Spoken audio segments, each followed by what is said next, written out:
everyone, welcome once again to this channel. And yesterday or in the last video, we have discussed with this the intro part, okay, of medicinal plan, and then we have discussed right the importance of medicinal plan in this generation now in this generation, right? How much the medicinal plan is important, right? And it is in high demand, right हम लोगों ने discussion किया था like थोड़ा intro किए थे जो भी मतलब like related to medicinal plant से रिलेटेड और मेडिसिनल प्लान ऐसा नहीं कि जस्ट फॉर ईटिंग पर्पस लेकिन कॉस्मेटिक्स के लिए भी right for cosmetics and all तो हम लोगों ने डिस्कस किया था and we know that in the chemical medicine there are some side effect, right? उसमें side effect आप मतलब उसमें side effect मिलेगा लेकिन इसमें medicinal plan में there is no such side effect, right? So yeah, it will take a bit time, it take time for healing, okay? Time लगता है कभी कभी हीलिंग में लेकिन टोटल हील करता है, राइट। और फिर कल हम लोगों ने इसके बारे में डिस्कस किया था अश्वगंध या फिर अश्वगंधा, राइट। इसको इंडियन जिंगसेंग भी बोलते हैं, इंडियन जिंगसेंग GINSENG, राइट। ये भी बहुत मतलब एंशियंट प्लान है और इसका मतलब कौन सा पार्ट यूज़ होता है ज़्यादा, ये रूट्स, राइट। और like it is grown in which type of region, dry या फिर सब ट्रॉपिकल रीजन, ओके। इसको ये एक हार्डी और ड्रॉफ टॉलरेट प्लान है, right. Hard and drought tolerant मतलब ये टॉलरेट कर सकता है, राइट, ड्राई सीजन को, okay. And then we discuss also that in India you can get it in UP, in MP, in Punjab, Haryana, Rajasthan, Gujarat, Maharashtra, but in MP there is much production of ashwagandha than other state, right? So just ये बस थोड़ा सा glimpse था, okay, of what we have learned. And even the climate also we discuss, right? Field preparation, transplanting, okay, harvesting सब. So now we'll come to the next, that is this one, asparagus. तो जैसे offline में हम लोग मतलब ये like जो online class था ना, yesterday we had, right, and then I just did the intro part of this also. इसका भी बस intro part किए थे. तो asparagus and the botanical name is Asparagus racemosus, okay. Asparagus racemosus, RACEMOSUS, right. और इसको ये शतावरी भी बोलते हैं, कॉमन नेम, ओके। और ये बहुत हेल्पफुल हर्बल प्लान है वुमेन के लिए, राइट, लड़कियों के लिए, ओके। स्पेशली ये हेल्प करता है बैलेंस करने में जो फीमेल हार्मोनल सिस्टम है, राइट। जो लड़कियों का हार्मोनल सिस्टम है उसको बैलेंस करने में हेल्प करता है, ओके। और ये रिजुविनेटिव लाइक हर्बल रिजुविनेटिव है वुमेन के लिए, okay.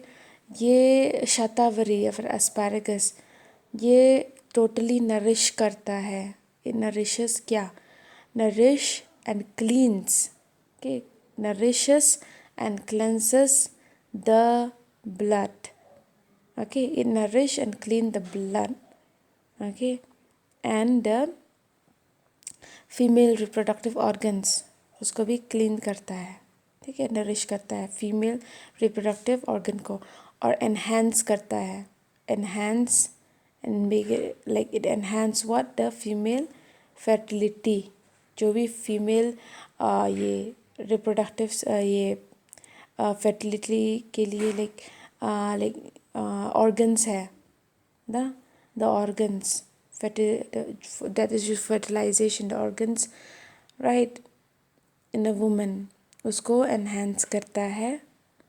Okay, it enhances it in clean. Okay, clean nourish करता है. ठीक है. और जो भी केसेस है मिसकैरेज के, उसको भी थोड़ा प्रिवेंट करता है. ठीक है. So it even help that, and it also improves super lactation. Okay, especially the mother, right, the mother who have given birth, right, it really help them. Okay, especially जो root है इस plan का वो बहुत help करता है. okay, मम्मियों को बहुत हेल्प करता है. right, it really enhance the body of a mother, enhance करता है. ठीक है. so and it really gives strength, physical strength. okay, improve करता है physical strength में. और ये इंडिया में like you can get it actually throughout India. आपको ये throughout India मिलेगा. ठीक है. और ये मोस्टली कल्टीवेट किया जाता है मेडिसिनल और ऑर्नामेंटल पर्पस के लिए. Okay, and like I said it's really helpful for women. Okay, और जैसे शतावरी, इट्स ऑल्सो कॉल सतावर या फिर सतामुली. ओके, और इसका जो सॉइल है, okay, plant usually grow in a variety of soil. Okay, variety of soils including medium black having pH of 7 to 8. okay, जो plant है ना, it is actually usually grown in variety of soil. okay, it can grow in varieties of soil, but including जो medium black soil है, right, उसमें भी ये grow कर सकते हैं. और लेकिन pH कितना होना चाहिए? 7 to 8. Okay, 7 to 8. And then soil में इलेक्ट्रिकल कंडक्टिविटी भी होना चाहिए 0.15. Right. Okay, and phosphorus should be 7.3 kg per acre. Okay, और ये एक्चुअली बहुत इजीली ग्रो होता है सब ट्रॉपिकल और सब टेम्परेट एग्रोक्लाइमेटिक रीजन में. सब ट्रॉपिकल और सब टेम्परेट एग्रोक्लाइमेटिक रीजन में. ठीक है. इसका ग्रोथ अच्छे से इजीली से हो सकता है वहाँ पर. और जो लैंड प्रिपरेशन है, लैंड प्रिपरेशन आपको खुदाई करना पड़ेगा 20 से 30 centimetre deep. Okay, you have to plow. okay, 20 to 30 centimetre deep. और जो भी घास है या फिर जो अनवांटेड प्लांट है सबको रिमूव करना है जब लैंड प्रिपेयर करते हो. तो प्लांटेशन से पहले grasses and weeds are remove. Okay, so और फिर उसके बाद लैंड को लेवल करना है अच्छे से. So and then now after that let's start this one, nursery. Okay, so जो सीड है ना, सीड सो होता है जून के महीने में रेस बेड में. ठीक है, रेस बेड में. And then after that germination of seeds start. Germination कब शुरू होगा, कब स्टार्ट होगा? 8 से 10 दिन बाद. ओके, एंड देन उसके बाद क्या, the seedling way planted on what, it should be planted 16 to 60 centimetre apart. ठीक है. एंड देन उसके बाद जैसे ही ये प्लांट ग्रो करेगा, right, it will grow.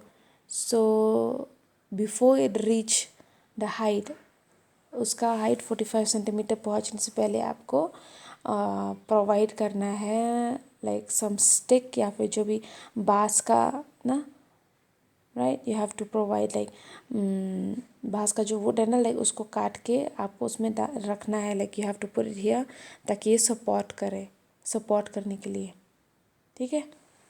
So yeah, so after that, yeah, this is this is about nursery raising and planting, okay. And we like weeding, so it's important, you have to do the weeding, okay. जो unwanted plan है उसको तो remove करना ही है आपको, okay. And irrigation, irrigation भी ज़्यादा नहीं करना है यहाँ पर, you don't need to do that much irrigation, okay. जो वाटर रिक्वायरमेंट है इस क्रॉप में वो ज़्यादा नहीं चाहिए, ठीक है। ये ग्रो कर सकता है बिना इरिगेशन के भी, स्पेशली अगर वहाँ पर ऑलरेडी मतलब रेनफॉल है, बारिश हो चुका है, तो आपको इरिगेशन करने की ज़रूरत नहीं है, ठीक है। If you have to do irrigation also, तो जैसे आप ट्रांसप्लांट करते हो तब इरिगेशन करना, तुरंत जैसे ही ट्रांसप्लांट करोगे, right, from nursery to the field, right, main field. और जो दूसरा इरिगेशन है वो 7 दिन के बाद आपको करना है, ओके। और विंटर टाइम में, ठंड के मौसम में 30 दिन इंटरवल होना चाहिए, कि जैसे ही आज कर लिया इरिगेशन, अब 30 डेज़ के बाद आपको इरिगेशन करना है, alright. So this is about irrigation. और अगर मैन्योर और फर्टिलाइज़र के बारे में, फर्टिलाइज़र एप्लीकेशन या फिर मैन्योर एप्लीकेशन के बारे में बोलूँगी तो एस्पैरेगस, ये इसमें आपको केमिकल फर्टिलाइज़र कभी भी ऐड मत करना, never apply chemical fertiliser, okay. You should use organic only, organic manure, जैसे कि farm yard manure you can apply, okay. 10 tons per hectare, अगर पर हेक्टर अगर ग्रो कर रहे हो एस्पैरेगस को, so you have to apply 10 tons, okay, 10 tons per hectare. Vermicompost भी apply कर सकते हो, vermicompost, even green manure you can apply 3 to 5 tons per hectare, 3 से 5 ton per hectare, okay, for better production and quality of root, okay. Vermicompost और green manure क्यों apply करते हो? Better production के लिए, और जो quality है रूट का, राइट, अच्छा क्वालिटी पाने के लिए आपको अप्लाई करना है, alright. And even nitrogen also, like nitrogen and phosphate and potash. Nitrogen you can apply like 60 kg, phosphate you can apply 40 kg, and potash you can apply 40 kg per hectare, okay, for optimum growth and higher root yield, okay. So yeah, so this is about the manure and fertilizer application. Now if we come to the harvesting, the plant are harvested after 40 months in winter like जैसे plantation कर लोगे, right, तो harvest okay, you can harvest 40 months, after 40 months, 40 महीने के बाद winter time में आपको harvest करना है। और light irrigation is done to facilitate digging, like खुदाई करने से पहले, बिकॉज आपको रूट चाहिए ना, जड़ों से चाहिए ना आपको ये प्लांट, तो आपको हल्का इरिगेशन करना है, ठीक है, पानी डालना है, ओके, फिर आपको खुदाई करना है, okay, then you can harvest the roots, alright. और उसके बाद जो भी रूट्स है उसको फिर आपको सुखाना है, कहाँ पर? धूप में नहीं, आपको सुखाना है छाँव में। कितना दिन के लिए? 8 से 10 दिन तक आपको सुखाना है, ओके। द रूट्स जो रूट्स है, जो जड़ें हैं, जो आपने हार्वेस्ट किया है, उसको ड्राई करना पड़ेगा आपको, राइट, छाँव में 8 से 10 दिन तक, okay. So Yeah, so this is about the harvesting. ठीक है? And then like you can see here, benefits, कुछ benefits मैंने यहाँ पर add किए हैं. Like what is the benefits of asparagus, right? See, it reduced the risk of depression.